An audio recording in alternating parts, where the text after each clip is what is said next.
Assalamualaikum warahmatullahi wabarakatuh. Izin memperkenalkan diri, nama saya Yosola Putri dengan NPM 2314071060. Di sini saya akan menjelaskan tentang motor bakar 4 tak dari mata kuliah motor bakar dan traktor pertanian. Sabar deh guys, aku nggak jadi tag, aku mau makan dulu. Masuk ke materi pertama, yaitu dari pengertian motor bakar. Motor bakar sendiri adalah jenis mesin yang mengubah energi bahan bakar menjadi energi mekanik yang melalui proses pembakaran.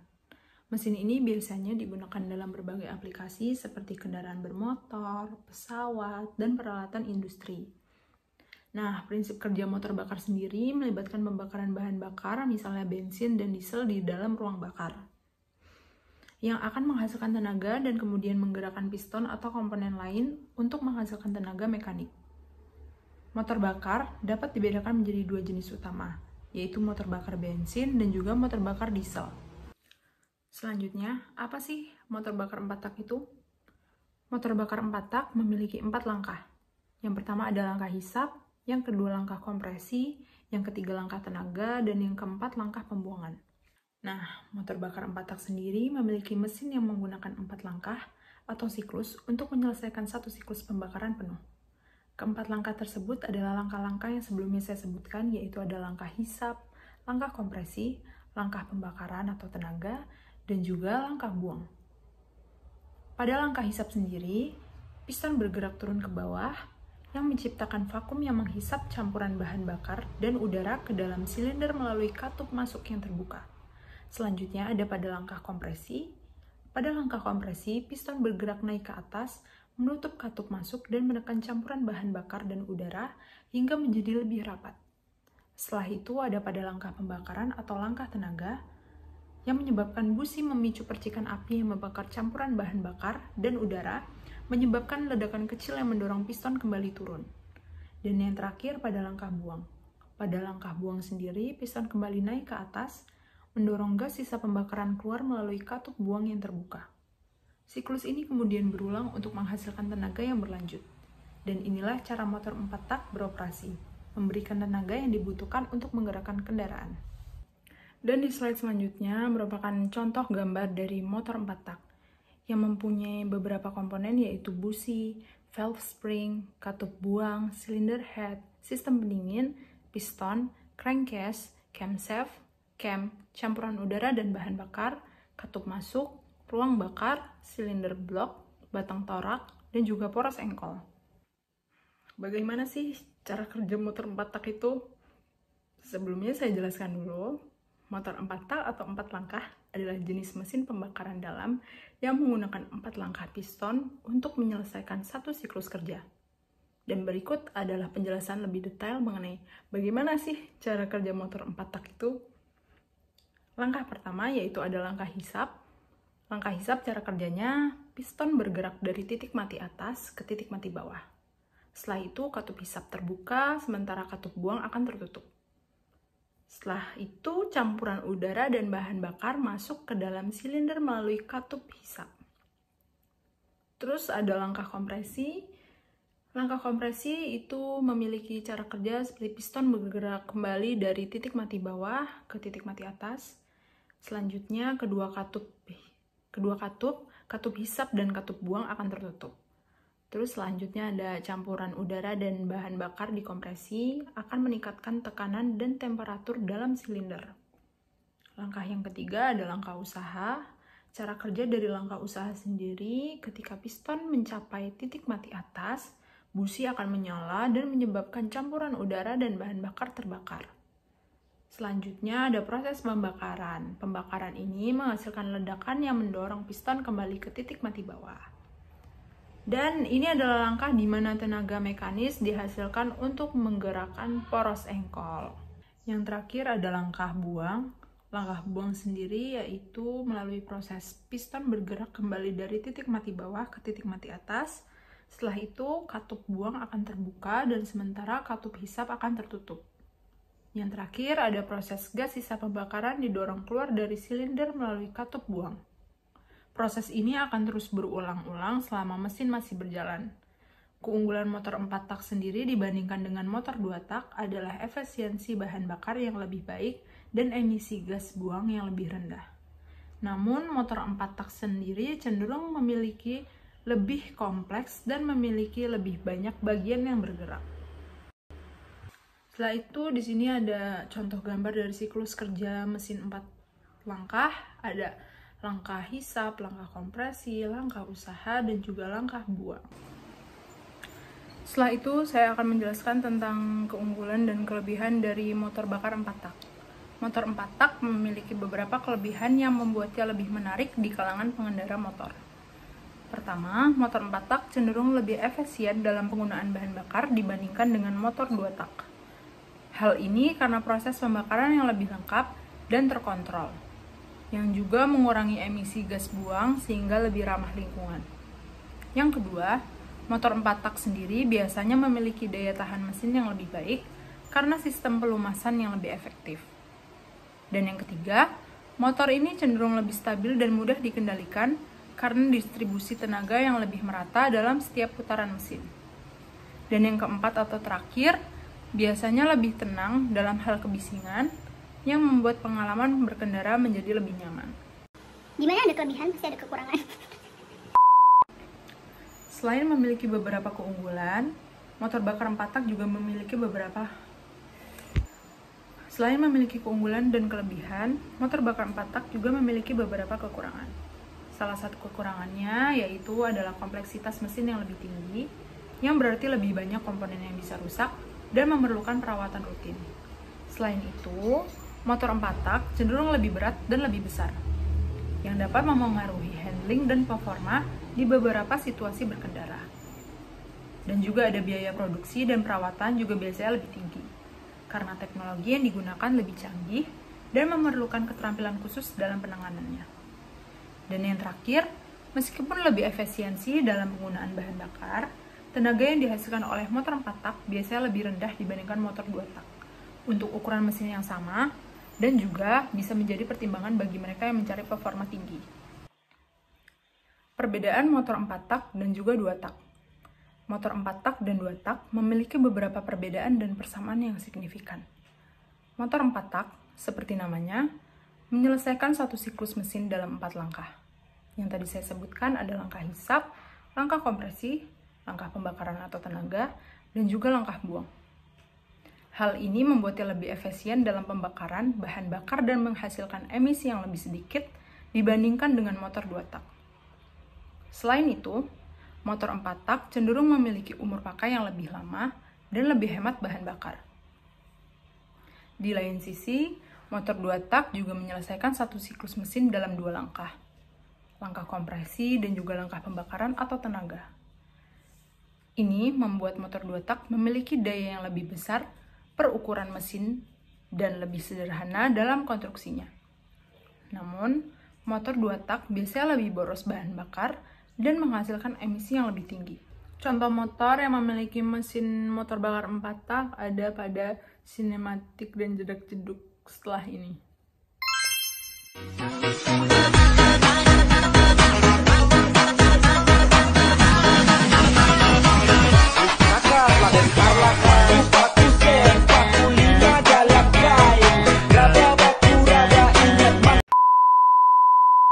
Kesimpulan yang dapat diambil dari materi motor bakar 4 tak pada mata kuliah motor bakar dan traktor pertanian hari ini adalah bahwa motor 4 tak merupakan jenis mesin pembakaran internal yang sangat umum digunakan pada kendaraan bermotor, seperti mobil dan sepeda motor. Prinsip kerja motor 4 tak melibatkan 4 langkah utama yang dari tadi saya sebutkan ada langkah hisap, kompresi, pembakaran atau tenaga, dan juga langkah buang. Pada langkah hisap, campuran udara dan bahan bakar masuk ke dalam silinder, dan langkah kompresi melibatkan pemempatan campuran ini. Pada langkah pembakaran, busi memicu ledakan kecil yang mendorong piston ke bawah. Dan yang keempat atau yang terakhir, pada langkah buang, gas sisa pembakaran dikeluarkan dari silinder. Motor 4 tak dikenal karena efisiensi bahan bakar yang lebih baik dan emisi yang lebih rendah dibandingkan dengan motor 2 tak. Hal ini membuatnya menjadi pilihan yang lebih ramah lingkungan dan ekonomis untuk pengguna sehari-hari. Sekian presentasi dari saya. Wassalamualaikum warahmatullahi wabarakatuh. Pancake.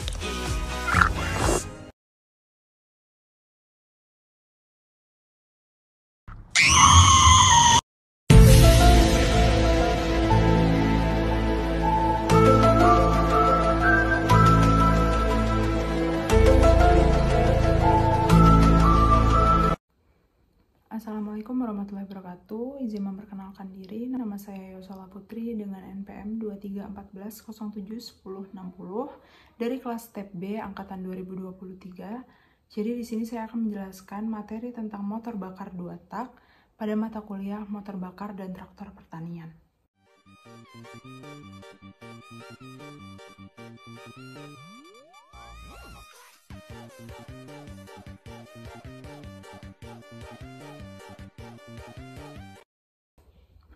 Dimulai dari slide pertama, yaitu tentang pengertian motor bakar 2 tak. Di sini saya akan menjelaskan tentang pengertian dari motor bakar 2 tak, bahwa motor bakar 2 tak merupakan mesin pembakaran internal yang menyelesaikan satu siklus kerja dalam 2 langkah piston.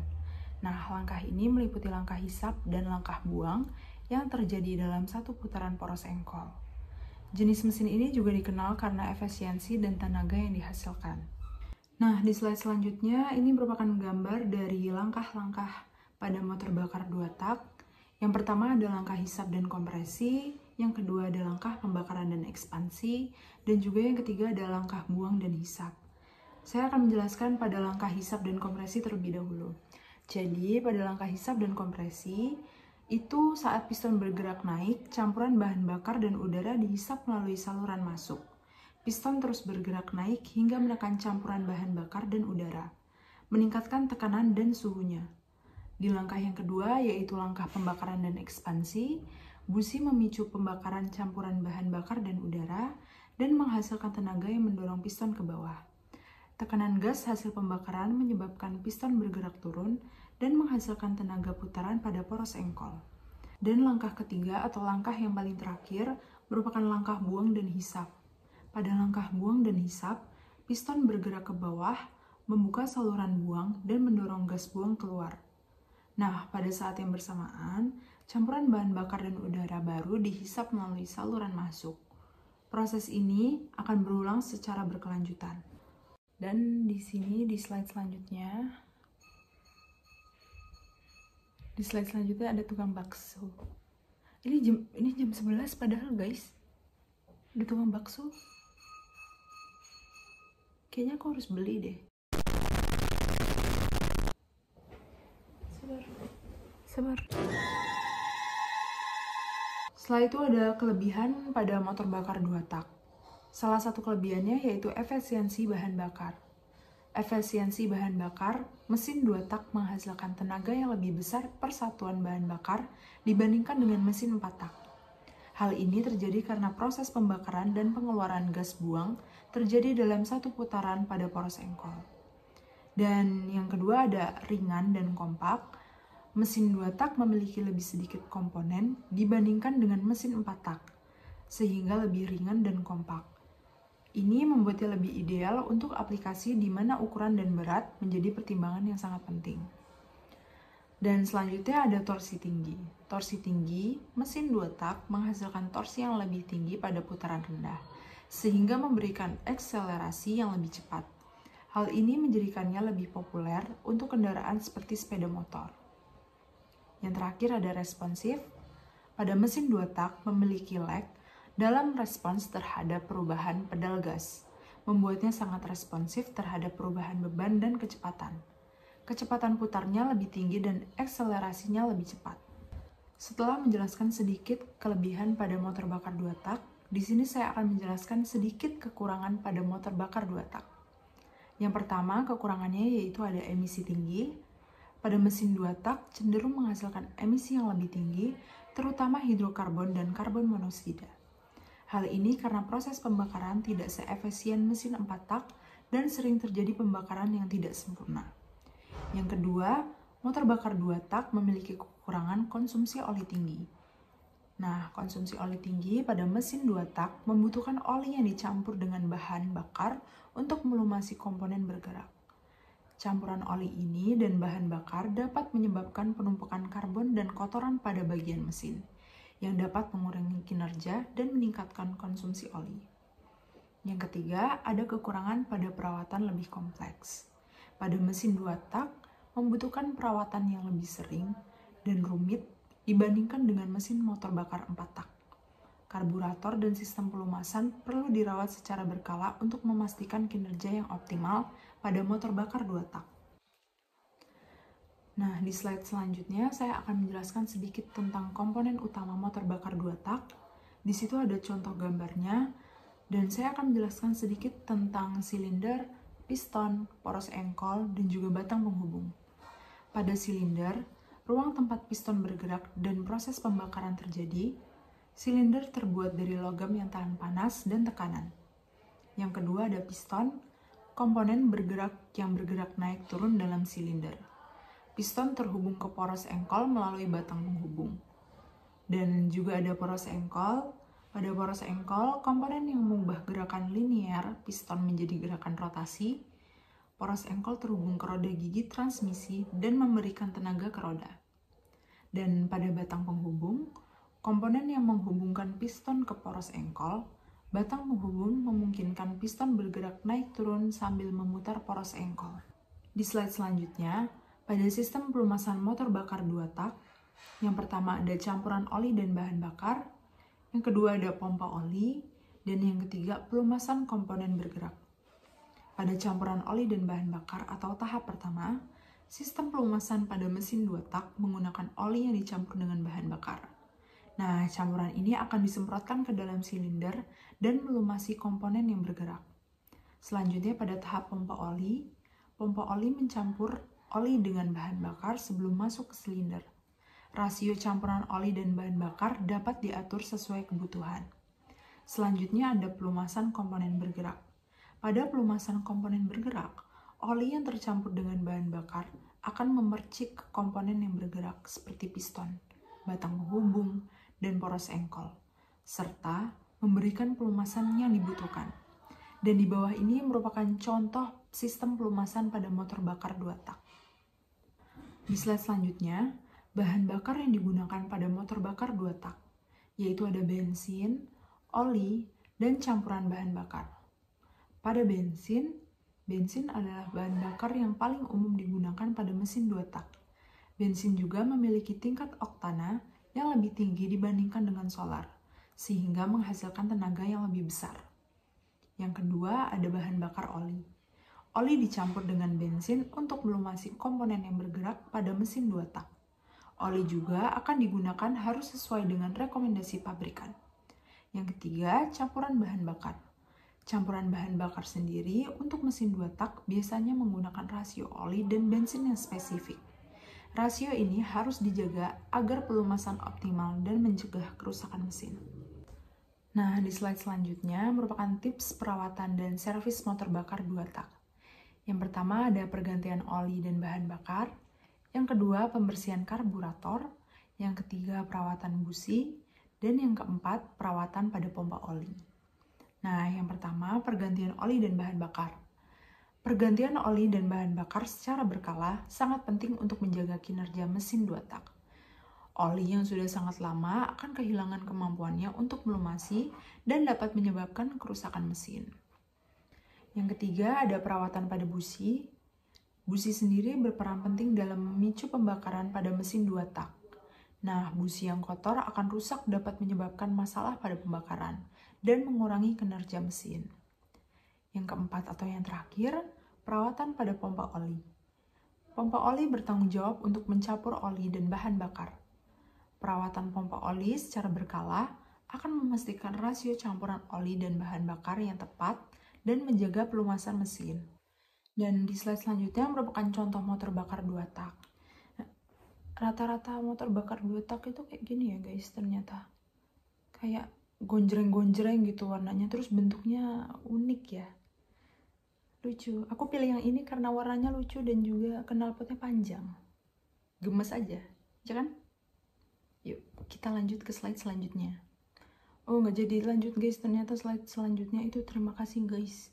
Yaudah, saya Yosola Putri dengan NPM 2314071060 pamit undur diri. Wassalamualaikum warahmatullahi wabarakatuh.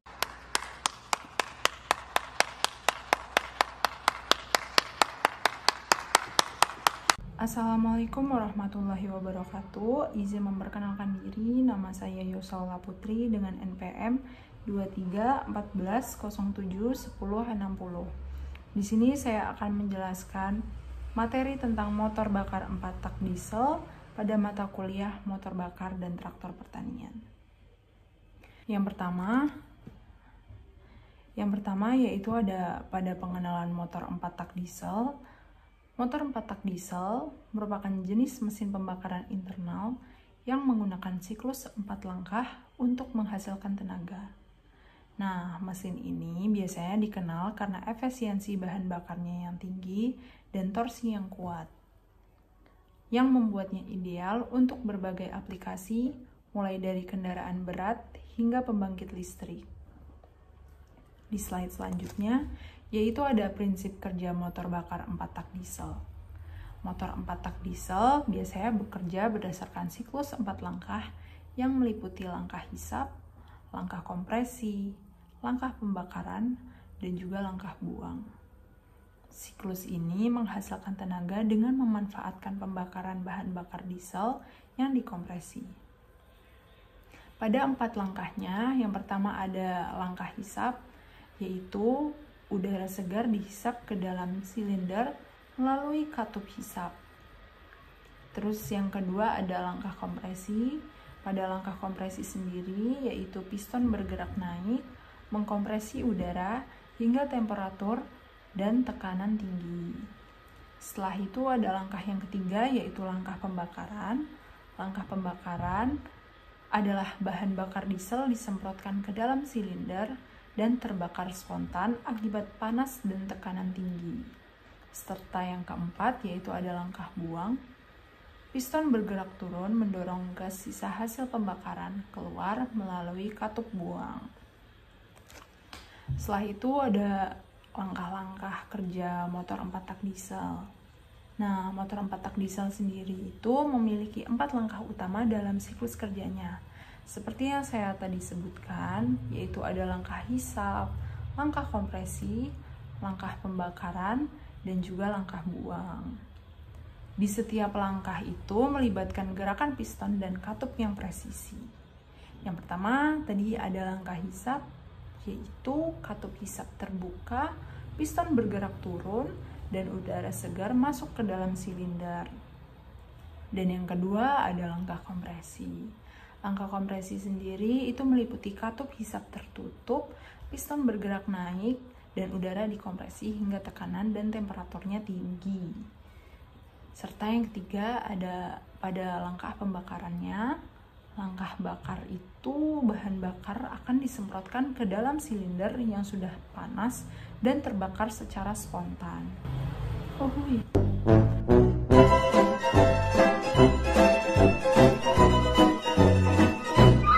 Nah, terus abis itu ada yang keempat. Yang keempat itu ada langkah buang.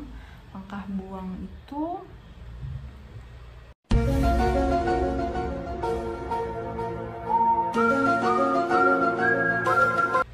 langkah-langkahnya itu katup akan terbuka, terus piston bergerak naik, dan gas sisa hasil pembakaran akan didorong keluar, dibuang. Di slide selanjutnya yaitu ada kelebihan motor 4 tak diesel. Pada kelebihannya sendiri, motor 4 tak diesel itu menawarkan beberapa keunggulan dibandingkan jenis mesin lainnya, yang membuatnya menjadi lebih populer dalam berbagai aplikasi. Jadi motor 4 tak diesel itu lebih populer dibandingkan dengan motor 2 tak atau motor yang menggunakan bahan bakar bensin. Nah, yang pertama itu ada kelebihan pada efisiensi bahan bakar. Efisiensi bahan bakar itu apa sih? Motor diesel lebih efisien dalam penggunaan bahan bakar dibandingkan dengan mesin bensin. Terus dia akan menghasilkan tenaga yang lebih besar dengan bahan bakar yang lebih sedikit gitu. Jadi keunggulannya itu dia lebih irit bahan bakar dibandingkan dengan mesin bensin. Setelah itu ada yang kedua yaitu torsi tinggi. Torsi tinggi itu kelebihannya mesin diesel akan menghasilkan torsi yang lebih kuat dan cocok untuk aplikasi yang membutuhkan tenaga besar seperti kendaraan berat, contohnya fuso, truk, terus habis itu sapator lah udah. Terus dan peralatan konstruksi ya, konstruksi itu seperti sapator dan lain-lain. Yang keempat ada daya tahan tinggi. Daya tahan tinggi itu kelebihannya adalah mesin diesel akan cenderung lebih kuat dan tahan lama dibandingkan dengan mesin bensin dan masa pakainya akan lebih panjang. Begitu. Dimana ada kelebihan pasti ada kekurangan. Di sini saya akan menjelaskan kekurangan pada motor bakar 4 tak diesel. Ya, meskipun memiliki banyak keunggulan, motor bakar 4 tak diesel itu juga memiliki beberapa kekurangan yang perlu dipertimbangkan.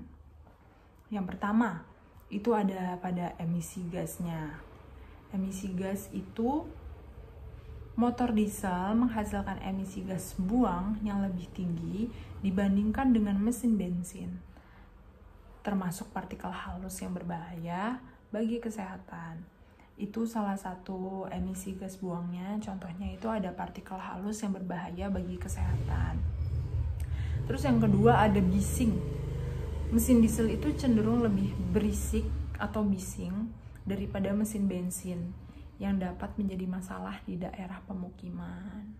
Kayak motor yang terang tang itu gitu. Habis itu ada harganya lebih tinggi atau lebih mahal. Motor diesel sendiri itu umumnya lebih mahal dibandingkan dengan mesin bensin atau mesin lainnya, baik dalam pembelian maupun dalam perawatannya. Dalam perawatan itu juga dia lebih butuh perawatan yang intensif dan lebih sering diperhatikan daripada mesin bensin. Dan setelah itu ada pemanasan lambat. Pemanasan lambat itu maksudnya motor diesel akan membutuhkan waktu yang lebih lama untuk mencapai suhu operasinya dibandingkan dengan mesin bensin. Begitu. Nah, lanjut pada slide berikutnya yaitu ada aplikasi pada motor 4 tak diesel. Motor 4 tak diesel digunakan secara luas dalam berbagai bidang. Manfaatkan keunggulannya dalam efisiensi dan tenaga. Yang pertama itu ada aplikasi pada kendaraan berat seperti truk, bus, dan kendaraan off-road yang tadi saya udah jelaskan di slide-slide sebelumnya. Terus yang kedua ada pada kapal laut. Kapal laut itu contohnya kayak kapal kargo, kapal-kapal yang memuat banyak barang-barang, terus kapal pesiar, kapal yang kita biasanya tumpangi untuk pergi berlibur atau kemana gitu. Dan juga ada kapal perang yang biasanya digunakan untuk perang. Terus abis itu ada yang ketiga ada pembangkit listrik. Pembangkit listrik itu pembangkit listrik berskala besar dan berskala kecil. Begitu. Terus yang keempat ada peralatan konstruksi. Yang tadi aku jelasin di awal yaitu ada ekskavator, kren, bulldozer, car elektrik, bulldozer gitu, kayak untuk ngeruk-ngeruk barang-barang kayak bebatuan yang besar gitu. Jadi itu aplikasi pada motor 4 tak diesel. Layanan pelanggan. Kenapa sih ada jadul gangguannya gitu? Kalian dengar kan itu ada kucing berantem. Kucing berantem. Apa aku harus pisahin dulu nih? Apa aku join aja nih berantem? Macam tak betul je budak ni. Terus di slide selanjutnya yaitu ada kesimpulan.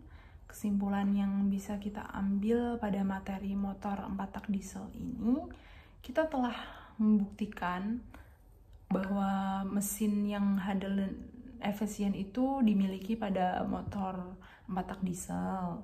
Dan juga dengan pemahaman yang baik tentang prinsip kerja, komponen, dan perawatannya, motor diesel dapat diandalkan untuk berbagai aplikasi. Jadi, kesimpulan yang bisa kita ambil itu kita dari PPT ini, kita bisa tahu cara perawatannya gimana, terus motor diesel itu bisa digunakan dan diandalkan dari aplikasi apa saja, mobil apa saja, terus alat konstruksi apa saja, begitu. Sekian penjelasan dari saya pada materi motor 4 tak diesel. Semoga bermanfaat dan semoga mudah dimengerti. Terima kasih.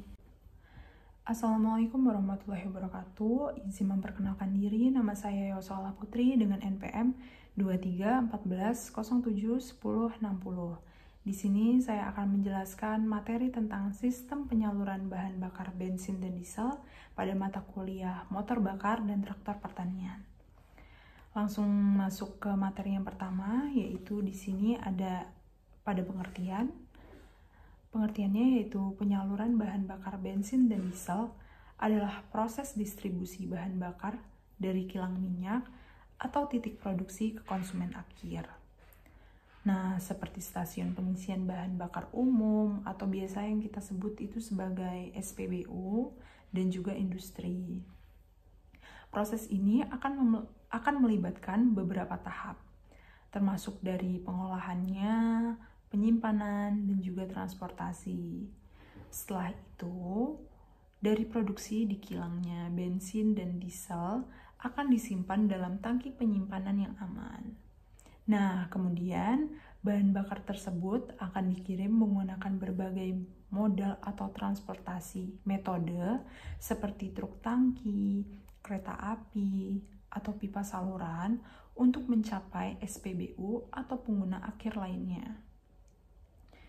Nah, penyaluran yang efisien dan aman sangat penting untuk memastikan ketersediaan bahan bakar yang stabil dan meminimalkan risiko kebocoran atau kecelakaan selama proses distribusi.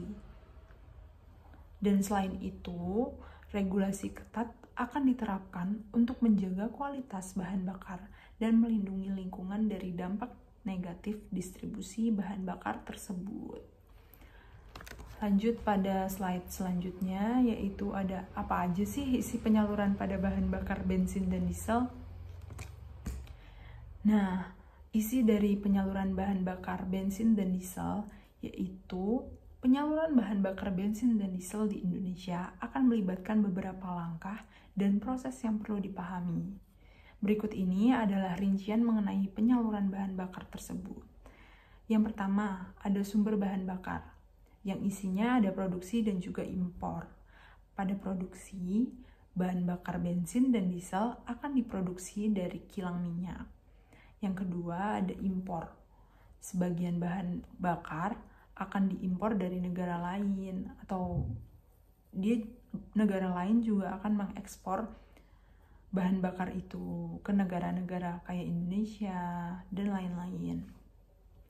Dan yang kedua ada transportasi. Transportasi sendiri memiliki dua isi, yaitu pipa dan juga truk tangki. Pada pipa, bahan bakar akan diangkut dari kilang ke terminal melalui pipa. Yang kedua, pada truk tangki. Pada truk tangki sendiri, yaitu dari terminal, bahan bakar akan didistribusikan ke SPBU atau stasiun pengisian bahan bakar umum menggunakan truk tangki. Dan yang ketiga, terminal bahan bakar. Terminal bahan bakar yaitu terminal berfungsi sebagai tempat penampungan sementara sebelum disalurkan ke SPBU atau stasiun pengisian bahan bakar umum. Terus selanjutnya ada proses di terminal akan meliputi penerimaan, penyimpanan, dan pengiriman bahan bakar. Setelah itu ada pengisian di SPBU. SPBU sendiri akan menerima bahan bakar dari truk tangki setelah sampai. Dan bahan bakar disimpan dalam tangki bawah tanah untuk kemudian diperjualbelikan kepada konsumen, seperti Pertalite, Premium, dan juga Pertamax, dan lain-lain lah. Dan lain-lain. Terus yang kelima ada distribusi kepada konsumen. Distribusi konsumen itu dapat mengisi bahan bakar kendaraan mereka melalui pompa yang tersedia di SPBU. SPBU sendiri juga akan bertanggung jawab untuk menjaga kualitas dan keamanan bahan bakar. Dan yang keenam itu ada regulasi dan pengawasan. Pemerintah akan melakukan pengawasan untuk memastikan distribusi bahan bakar berjalan sesuai dengan aturannya. Kebijakan harga dan kuota juga akan diatur untuk menjaga stabilitas pasar. Dan yang ketujuh yaitu ada kualitas bahan bakarnya. Kualitas bahan bakarnya sendiri yang disalurkan harus memenuhi standar kualitas yang ditetapkan oleh pemerintah tuh. Pengujian berkala akan dilakukan untuk memastikan tidak ada percampuran dengan zat lain. Dengan memahami proses ini, kita bisa lebih menghargai sistem penyaluran bahan bakar yang ada dan pentingnya regulasi untuk menjaga ketersediaan dan kualitas bahan bakar di Indonesia. Nah, biasanya kan kita menemukan kayak oknum-oknum yang mencampurkan bahan bakar kayak pertalite dengan air. Itu makanya kita harus memenuhi standar kualitas yang ditetapkan oleh pemerintah. Jadi ada pengujian berkalanya untuk memastikan tidak ada percampuran dengan zat lain begitu. Selanjutnya yaitu cara kerja pada penyaluran bahan bakar bensin dan diesel. Nah, yang pertama yaitu ada produksi bahan bakarnya. Pengolahan minyak mentah yang meliputi minyak mentah yang akan diambil dari ladang minyak, diolah, dikilang untuk menghasilkan bensin dan diesel melalui proses penyulingan dan pengolahan lanjutan. Yang kedua juga dalam produksi bahan bakar memiliki kualitas dan standarisasi, yaitu produk akhir harus memenuhi standar kualitas yang ditetapkan oleh pemerintah. Yang kedua ada transportasi ke terminal, yaitu penggunaan pipa. Biasanya transportasi itu menggunakan pipa yang meliputi bahan bakar akan diangkut dari kilang ke terminal melalui sistem pipa untuk mengurangi biaya dan waktu. Terus ada pengiriman menggunakan truk. Nah, jika jarak jauh atau untuk pengiriman khusus, truk tangki digunakan untuk membawa bahan bakar ke lokasi terminal. Karena untuk penggunaan pipa itu juga kita harus lihat skala dari tempat yang bisa terjangkau atau enggak untuk menggunakan pipa ini untuk menyalurkan kilang ke terminal terdekat gitu. Kalau misalkan yang jauh yaitu harus menggunakan truk. Terus yang ketiga ada terminal bahan bakar yang isinya itu ada penerimaan bahan bakar yang sampai di terminal itu dicatat dan diperiksa untuk memastikan jumlah dan kualitas. Terus ada penyimpanan. Penyimpanan tersendiri yaitu akan memiliki tangki penyimpanan yang dirancang untuk menjaga kualitas bahan bakar. Yang ketiga yaitu ada distribusi ke SPBU. Dari terminal, bahan bakar akan didistribusikan ke SPBU menggunakan truk tangki. Setelah itu yang keempat ada SPBU, penerimaan bahan bakar. Truk tangki mengisi bahan bakar ke dalam tangki bawah tanah di SPBU atau stasiun pengisian bahan bakar umum. Dan yang kedua ada pengisian untuk konsumen. Konsumen dapat mengisi bahan bakar kendaraan melalui pompa yang tersedia, seperti di SPBU. Terus yang ketiga ada pengawasan kualitas. SPBU harus menjaga kualitas bahan bakarnya dan melalui proses pengujian secara berkala tuh. Nah, yang kelima ada pengawasan dan regulasi. Regulasi pemerintahan. Pemerintah mengatur harga, kuota, dan kualitas bahan bakar untuk memastikan ketersediaan dan keadilan dalam distribusi. Terus dalam pengawasan dan regulasi yaitu ada pengawasan juga pada badan pengawas melakukan inspeksi rutin untuk memastikan semua tahapan penyaluran memenuhi standar. Yang keenam ada layanan pelanggan, informasi dan layanan. SPBU akan menyediakan informasi, harga dan promosi, serta layanan tambahan seperti minimarket dan juga layanan cuci mobil. Yang ketujuh ada sistem keamanan. Sistem keamanan itu meliputi keselamatan. Proses penyaluran harus mematuhi protokol keselamatan untuk mencegah kebakaran ataupun kecelakaan. Terus yang kedua ada manajemen limbah. Limbah dan sisa bahan bakar akan dikelola dengan baik untuk menghindari pencemaran. Setelah itu ada gambar langkah kerjanya, itu seperti ini. Dilanjut, yaitu ada kelebihan. Kelebihannya, penyaluran bahan bakar bensin dan diesel memiliki beberapa keunggulan yang penting untuk mendukung kebutuhan energi transportasi dan juga industri. Yang pertama, bensin dan diesel tersedia secara luas dan infrastruktur pengisian bahan bakar yang lengkap memudahkan konsumen dalam mendapatkan bahan bakar di mana saja. Yang kedua, kedua jenis bahan bakar ini memiliki densitas energi yang tinggi, yang berarti mereka memberikan tenaga yang besar bagi kendaraan bermotor sehingga cocok untuk berbagai jenis kendaraan dari mobil hingga truk-truk besar. Yang ketiga, ada teknologi mesin berbahan bakar bensin dan diesel telah berkembang pesat dan menjadi sangat efisien, sehingga pengguna bahan bakar ini dapat dioptimalkan untuk menghasilkan kinerja yang baik dan konsumsi yang lebih hemat.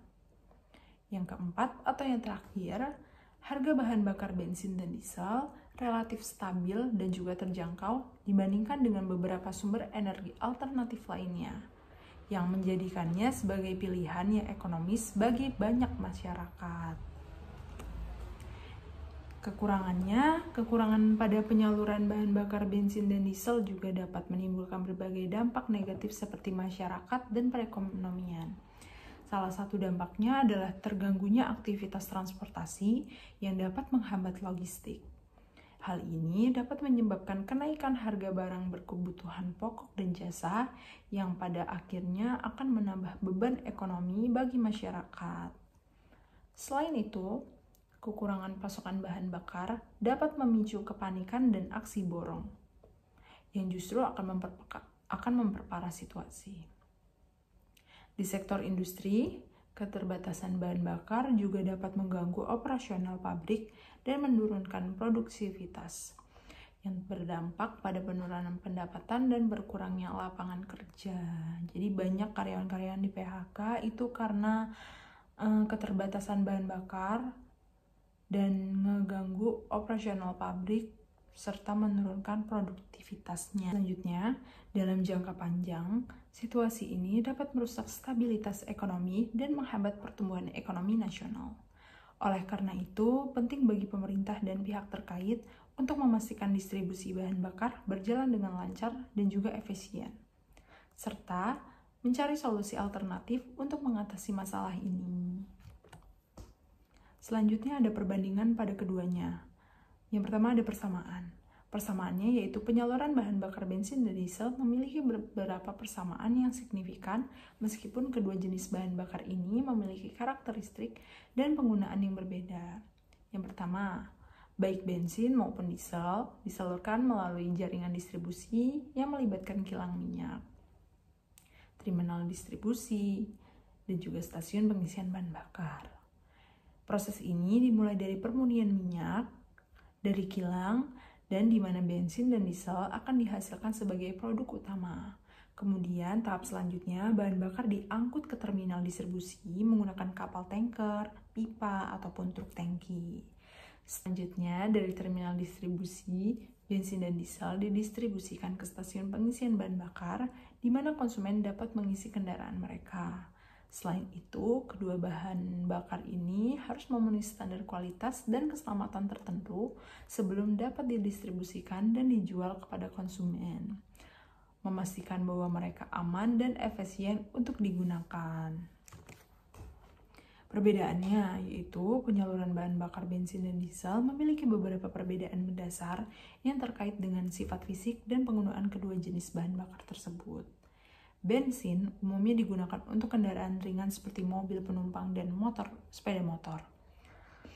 Dalam penyalurannya, bensin disimpan di tangki, penampungan di SPBU, dan dipompa ke kendaraan melalui dispenser yang dirancang khusus untuk bensin. Proses ini juga biasanya lebih sederhana karena bensin memiliki sifat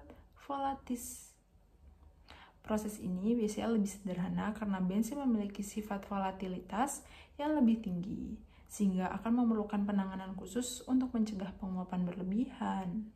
Sementara itu, diesel digunakan untuk kendaraan yang membutuhkan tenaga lebih besar seperti truk, bus, dan juga mesin industri. Penyaluran diesel cenderung lebih kompleks karena karakteristik diesel yang lebih berat dan kental dibandingkan dengan bensin. Diesel dipompakan melalui sistem yang mampu menangani viskositas yang lebih tinggi dan lebih tahan terhadap tekanan. Tangki penyimpanan dan dispenser diesel juga dirancang agar dapat mengontrol emisi dan mencegah kontaminasi air. Selain itu, proses penyaluran diesel seringkali memerlukan filtrasi penambahan untuk menghilangkan partikel yang dapat merusak mesin. Kesimpulan pada materi ini yaitu penyaluran bahan bakar bensin dan diesel merupakan aspek penting dalam memastikan ketersediaan energi untuk transportasi dan industri. Proses ini melibatkan distribusi dari kilang minyak ke berbagai titik penjualan seperti SPBU melalui jaringan distribusi yang mencakup transportasi darat, laut, dan pipa. Tantangan utamanya dalam penyaluran bahan bakar mencakup logistik, keamanan pasokan, dan fluktuasi. Tantangan utama dalam penyaluran bahan bakar mencakup logistik, keamanan pasokan, dan fluktuasi harga minyak global. Pemerintah dan perusahaan energi perlu berkolaborasi untuk meningkatkan efisiensi distribusi dan menghasilkan ketersediaan yang merata di seluruh wilayah, terutama pada daerah-daerah terpencil tuh. Selain itu, pengembangan energi terbaru dan kebijakan diverifikasi energi turut berperan dalam mengurangi ketergantungan pada bahan bakar fosil sehingga dapat mengarah pada penyaluran energi yang lebih berkelanjutan di masa depan. Sekian penjelasan dari saya pada materi penyaluran bahan bakar bensin dan diesel. Semoga bermanfaat. Saya Yosola Putri pamit undur diri. Assalamualaikum warahmatullahi wabarakatuh. Izin memperkenalkan diri, nama saya Yosola Putri dengan NPM 2314071060. Di sini saya akan menjelaskan materi tentang sistem kelistrikan pada motor bakar yang digabung bersama materi sistem pendinginan pada motor bakar. Pada mata kuliah motor bakar dan traktor pertanian. Yang pertama ada materi pada kelistrikan. Di sini ada komponen dalam kelistrikan pada motor bakar, yaitu ada baterai dan juga sistem pengapian. Pada baterai sendiri adalah sumber utama energi listrik yang menyimpan daya untuk sistem pengapian dan starter. Setelah itu ada sistem pengapian yang isinya ada busi, menghasilkan percikan api untuk pembakaran campuran bahan bakar dan juga udara. Setelah itu ada koil pengapian yang meningkatkan tegangan dari baterai untuk menghasilkan percikan yang cukup kuat. Yang ketiga ada distributor yang fungsinya untuk mengarahkan arus listrik ke busi yang sesuai dalam urutan pengapian. Terus ada motor starter juga yang mengubah energi listrik dari baterai menjadi energi mekanik untuk memutar mesin saat dihidupkan. Setelah itu ada solenoid yang menghubungkan arus dari baterai ke motor starter untuk mengaktifkannya saat kunci dihidupkan. Setelah itu ada pada alternator yang berfungsi untuk menghasilkan listrik saat mesin masih beroperasi dan mengisi baterai serta memberi daya pada komponen kelistrikan lainnya. Selanjutnya ada sistem pengisian. Sistem pengisian selama mesin masih beroperasi, alternator mulai berputar dan menghasilkan listrik. Selanjutnya ada regulator tegangan yang akan mengatur aliran listrik dari alternator untuk mengisi baterai dan memberi daya pada sistem kelistrikan lainnya. Lanjut ada pada kontrol elektronik. Kontrol elektronik sendiri yaitu ECU yang memantau berbagai sensor yang mengukur suhu, tekanan, dan juga posisi throttle.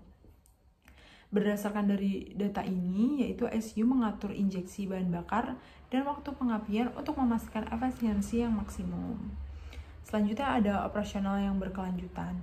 Selama mesin masih menyala, sistem kelistrikan terus bekerja sama, menjaga mesin dalam kondisi optimal, dan jika ada perubahan dalam kondisi mesin, sensor akan memberikan informasi kepada ECU untuk melakukan penyesuaian yang diperlukan. Pada langkah-langkah ini, kelistrikan pada motor bakar memastikan mesin dapat berfungsi dengan efisien dan responsif, serta memudahkan pengendara itu menjadi nyaman. Selanjutnya ada langkah kerja. Yang pertama yaitu menghidupkan kunci kontak. Ketika kunci kontak dihidupkan, arus listrik akan mengalir dari baterai ke sistem kelistrikan dan akan mengaktifkan berbagai komponen. Yang kedua ada sistem starter. Kunci kontak mengaktifkan solenoid yang menghubungkan arus dari baterai ke motor starter. Motor starter akan berfungsi memutar flywheel mesin sehingga mesin mulai bergerak. Yang ketiga ada sistem pengapian. Saat mesin masih berputar, koil pengapian menerima arus dari baterai dan mengubahnya menjadi tegangan tinggi. Tegangan tinggi ini akan dikirim ke busi, menghasilkan percikan api di ruang bakar untuk membakar campuran udara dan bahan bakar. Selanjutnya ada proses pembakaran. Percikan api dari busi membakar campuran bahan bakar dan udara yang akan menciptakan tekanan yang mendorong piston ke bawah dan menghasilkan tenaga. Setelah itu ada pada pengisian sistem. Selama mesin masih beroperasi, alternator mulai berputar dan menghasilkan listrik. Ada regulator tegangan yang akan mengatur aliran listrik dari alternator untuk mengisi baterai dan memberi daya pada sistem kelistrikan lainnya. Selanjutnya ada kontrol elektronik. ECU memantau berbagai sensor yang mengukur suhu tekanan dan posisi throttle. Berdasarkan data ini, ECU mengatur injeksi bahan bakar dan mengatur pengapian untuk memastikan efisiensi umum. Yang terakhir ada operasional berkelanjutan, yaitu selama mesin menyala, sistem kelistrikan terus bekerja sama menjaga mesin dalam kondisi optimal. Jika ada perubahan dalam kondisi mesin, sensor akan memberikan informasi kepada ECU untuk melakukan penyesuaian yang akan diperlukan. Selanjutnya ada kelebihan. Dalam kelebihan itu, efisiensi pengapian, sistem pengapian yang baik, memastikan pembakaran yang lebih efisien, meningkatkan performa, dan efisiensi bahan bakar. Dan yang kedua ada kemudahan pada penghidupan. Motor di starter memudahkan proses menyalakan mesin terutama dalam kondisi dingin. Itu termasuk dalam kita biasanya manasin motor kalau mau pergi. Terus yang ketiga ada pengaturan otomatis, yaitu ECU memungkinkan pengaturan otomatis berdasarkan kondisi mesin yang meningkatkan respon dan efisiensi. Selanjutnya ada fitur modern. Banyak kendaraan modern dilengkapi dengan teknologi canggih seperti injeksi elektronik dan kontrol traksi yang meningkatkan performa dan keamanan. Selanjutnya ada kelebihan juga ada kekurangan. Kekurangannya itu ada pada kompleksitas sistem. Sistem kelistrikan yang canggih dapat menyebabkan kesulitan dalam perawatan dan juga perbaikan.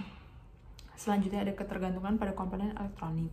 Kerusakan pada komponen elektronik seperti ECU yaitu dapat menyebabkan mesin tidak berfungsi meskipun komponen mekanis dalam kondisi baik. Selanjutnya ada biaya perbaikan.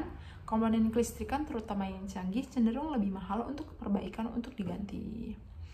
Nah, terus ada konsumsi energi. Meskipun efisiensi, sistem kelistrikan tetap memerlukan daya dari baterai tuh yang dapat menguras daya terutama pada kendaraan dengan banyak aksesorisnya. Selanjutnya ini ada contoh pada kelistrikan di sistem motor bakar. Lanjut ke slide selanjutnya, ada dari kesimpulan yaitu sistem kelistrikan pada motor bakar sendiri memainkan peran krusial dalam memastikan efisiensi, performa, dan kemudahan operasional mesin. Dengan komponen utama seperti sistem pengapian, starter, dan pengisian serta kontrol elektronik yang canggih, kelistrikan mendukung proses pembakaran dan pengoperasian mesin secara keseluruhan tuh. Meskipun memiliki banyak kelebihan seperti efisiensi dan kemudahan penghidupan, sistem ini juga menghadapi tantangan dan kekurangan termasuk kompleksitas, biaya perbaikan, dan ketergantungan pada komponen elektronik. Oleh karena itu, pemeliharaan yang baik dan pemahaman tentang sistem kelistrikan sangat penting untuk menjaga kinerja optimal pada motor bakar. Dan sekian penjelasan singkat saya tentang materi sistem kelistrikan pada motor bakar. Lanjut pada sistem pendinginan. Diawali dengan pengertiannya, yaitu sistem pendinginan merupakan suatu rangkaian alat dan proses yang digunakan untuk mengurangi atau mempertahankan suatu suhu pada ruangan, perangkat, atau sistem agar tetap dalam batas yang diinginkan. Nah, sistem ini biasanya bekerja dengan cara menghilangkan panas dari area tertentu dan memindahkannya ke tempat lain.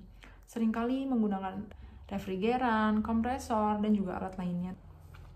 Contoh umum dari sistem pendinginan juga termasuk pendinginan udara, kulkas, dan sistem pendinginan industri lainnya. Pada komponen sistem pendinginan itu dibagi menjadi 8, ada refrigeran yang berfungsi sebagai zat pendingin yang mengalir dalam sistem, menyerap dan melepaskan panas. Setelah itu ada kompresor yang mengopresi refrigeran gas, meningkatkan tekanan dan suhu sebelum memasukkannya ke dalam kondensor. Yang ketiga ada kondensor, yaitu tempat di mana refrigeran gas melepaskan panas dan berubah kembali menjadi cair. Jadi tahapnya itu berputar terus. Setelah itu ada katup ekspansi. Katup ekspansi itu mengatur aliran refrigeran air menuju evaporator menurunkan tekanan dari suhu refrigeran. Selanjutnya ada evaporator, tempat refrigeran cair menyerap panas dari lingkungan berubah menjadi gas dan mendinginkan area sekitarnya. Selanjutnya ada kipas, digunakan untuk sirkulasi udara, membantu mendistribusikan udara dingin dan mengeluarkan panas dari kondensor. Setelah itu ada pengendali termostat. Pengendali termostat mengatur suhu dalam ruangan dengan menghidupkan dan mematikan sistem pendingin sesuai dengan kebutuhannya. Selanjutnya ada saluran. Saluran itu menyampaikan udara dingin ke ruangan dan mengalirkan udara panas keluar. Selanjutnya ada pada cara kerja sistem pendingin, yaitu sistem pendingin bekerja dengan prinsip dasar perpindahan panas. Berikut itu langkah-langkah umum cara kerjanya. Ada pada penyerapan panas, refrigeran dalam bentuk cair mengalir melalui evaporator, di mana ia akan menyerap panas dari lingkungan sekitar dan mengubahnya menjadi gas. Selanjutnya ada kompresi, gas refrigeran yang panas kemudian masuk ke kompresor. Di sini tekanan dan suhunya akan meningkat nih. Selanjutnya pada tahap kondensasi, gas yang bertekanan tinggi dan panas mengalir ke kondensor, di mana ia akan melepaskan panas ke lingkungan, berubah kembali menjadi cair, dan juga ekspansi. Tahap ekspansi itu cairan refrigeran kemudian melalui katup ekspansi, di mana tekanannya itu akan turun kembali dan ia akan dikembalikan kepada keadaan gas. Terus siklus ulang. Proses ini akan berulang-ulang menjaga suhu ruangan atau objek yang diinginkan tetap rendah tuh. Sistem ini efektif dalam berbagai aplikasi mulai dari pendinginan, udara hingga peralatan industri. Selanjutnya di sini ada perbandingan, ya ada kelebihan dan juga kekurangannya. Pada kelebihannya sendiri, efisiensi energi, sistem pendingin modern dirancang untuk menggunakan energi secara efisien, mengurangi biaya operasionalnya. Setelah itu ada pengendalian suhu, memungkinkan pengendalian suhu yang akurat untuk berbagai aplikasi dari rumah hingga industri. Perlindungan produk, membantu menjaga kualitas dan kesegaraan produk makanan dan obat-obatan. Selanjutnya ada kenyamanan yang meningkatkan kenyamanan dalam ruang tinggal dan kerja, terutama di iklim panas tuh. Pada kekurangan sendiri yaitu ada biaya awal, yaitu investasi awal untuk sistem pendinginan dapat tinggi bergantung pada jenis dan kapasitasnya. Yang kedua ada perawatannya yang memerlukan pemeliharaan rutin untuk memastikan efisiensi dan mencegah kerusakan. Terus selanjutnya ada dampak pada lingkungannya. Beberapa refrigeran dapat berkontribusi pada pemanasan global jika bocor. Terus yang terakhir ada konsumsi energi. Meskipun efisien, sistem pendinginan masih dapat mengonsumsi energi besar, terutama pada penggunaan intensif. Sekian penjelasan singkat dari saya tentang sistem pendinginan dan sistem kelistrikan. Terima kasih guys. Assalamualaikum warahmatullahi wabarakatuh. Izin memperkenalkan diri, nama saya Yosala Putri dengan NPM 2314071060. Di sini saya akan menjelaskan materi tentang sistem transmisi dan juga pelumasan pada mata kuliah motor bakar dan traktor pertanian. Pada slide pertama, yaitu ada pada pengertiannya, sistem transmisi adalah bagian dari kendaraan yang berfungsi untuk mengalihkan tenaga dari mesin ke roda, sehingga kendaraan dapat bergerak. Sistem ini akan mengatur rasio putaran mesin dan kecepatan roda yang memungkinkan pengemudi untuk mengontrol percepatan dan pengendalian kendaraan. Ada dua jenis utama sistem transmisi manual dan juga transmisi otomatis. Pada transmisi manual akan memerlukan pengemudi untuk mengubah gigi secara manual, dan transmisi otomatis yang melakukan pergantian gigi secara otomatis berdasarkan kondisi berkendaranya. Selanjutnya ada sistem transmisi terdiri dari beberapa komponen termasuk pada kopling, gigi, poros penggerak. Kinerja ini yang baik dari sistem transmisi sangat penting untuk efisiensi bahan bakar, performa, dan kenyamanan berkendara. Selanjutnya ada komponen-komponen pada sistem transmisi dan pelumasan, yaitu ada yang pertama manual. Pada komponen manual itu ada kopling, tuas transmisi, gigi atau yang biasa kita sebut sebagai gear, poros penggerak, bearings, dan housing. Yang pertama ada kopling. Kopling itu berfungsi memutuskan hubungan antara mesin dan transmisi saat gigi diubah. Yang kedua ada tuas transmisi yang biasanya digunakan oleh pengemudi untuk memilih gigi yang diinginkan. Yang ketiga ada gear yang menentukan rasio putaran antara mesin dengan roda. Selanjutnya ada pada poros penggerak yang mengalihkan tenaga dari transmisi ke roda. Setelah itu ada bearings yang mengurangi gesekan antara komponen bergerak. Serta yang terakhir pada komponen manual yaitu ada housing, penutup yang melindungi komponen transmisi dan juga menjaga pelumas di dalamnya. Selanjutnya komponen-komponen pada mesin yang otomatis, transmisi otomatis, yaitu ada pada coupling hydraulic, yaitu menggantikan coupling manual dan menghubungkan atau memutuskan tenaga dari mesin secara otomatis. Yang kedua ada planetary gear set, yaitu mengatur rasio gigi secara kompleks untuk berbagai kecepatan. Terus yang ketiga ada sistem hydraulic, yaitu mengontrol tekanan untuk perpindahan gigi, serta ada sensor dan pengontrol elektronik yang berguna untuk memantau dan mengatur perpindahan gigi berdasarkan data dari kendaraan. Yang terakhir pada komponen-komponen otomatis pada transmisi dan sistem pelumasan, yaitu ada oil pump yang memompa pelumas untuk menjaga kinerja dan meringankan transmisi. Selanjutnya ada pada cara kerjanya. Cara kerja transmisi yang manual dan otomatis itu juga berbeda. Yang manual sendiri itu coupling, pengemudi menginjak pedal coupling untuk memutuskan hubungan antara mesin dan juga transmisi. Serta ada pada pemilihan gigi, setelah coupling diinjak, pengemudi memindahkan tuas transmisi ke gigi yang diinginkan. Yang ketiga ada menghubungkan kembali, yaitu ketika pengemudi melepaskan pedal coupling, gigi yang dipilih terhubung kembali dan tenaga dari mesin dialihkan kepada roda. Terus yang terakhir ada pengulangan proses. Pengemudi mengulangi proses ini untuk berpindah antara gigi sesuai kebutuhan, kecepatan, dan juga torsi. Jadi yang manual ini sesuka kita untuk mengganti-ganti pilihan gigi, yang penting sesuai dengan couplingnya. Itu ada cara kerja pada sistem transmisi yang otomatis, yaitu ada pengontrol elektronik. Pengontrol elektronik itu yang memantau kecepatan kendaraan seperti throttle dan juga beban mesin. Terus pada perpindahan gigi memiliki gigi yang tepat tanpa perlu input dari pengemudi, jadi tanpa persetujuan kayak manual yang awal tadi itu. Terus setelah itu ada sistem hydraulic yang mengatur perpindahan gigi. Tekanan fluida mengaktifkan aktuator yang mengubah gigi. Serta ada pada mode berkendara, yaitu cara perpindahan gigi untuk menyesuaikan karakteristik berkendara. Serta ada pada perbandingan transmisi manual dan juga otomatis ya. Pada kelebihannya sendiri, pada transmisi manual, kontrolnya itu lebih baik, yang memudahkan pengemudi dapat memilih gigi sesuai keinginan dan memberikan kontrol lebih saat berkendara.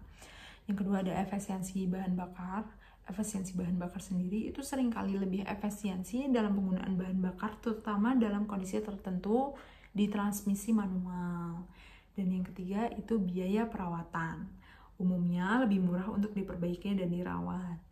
Biasanya pada bagian biaya perawatan itu yang dicari-cari oleh banyak orang atau banyak masyarakat. Setelah membicarakan tentang kelebihan transmisi manual, di sini saya akan menjelaskan tentang kelebihan transmisi otomatis. Yang pertama itu ada kenyamanan. Pada transmisi otomatis itu lebih mudah digunakan, terutama dalam situasi lalu lintas yang padat, serta pengalaman berkendara yang memberikan pengalaman berkendara yang lebih halus dan juga nyaman. Yang ketiga ada fitur modern. Banyak model dilengkapi dengan teknologi canggih seperti model berkendara yang berbeda.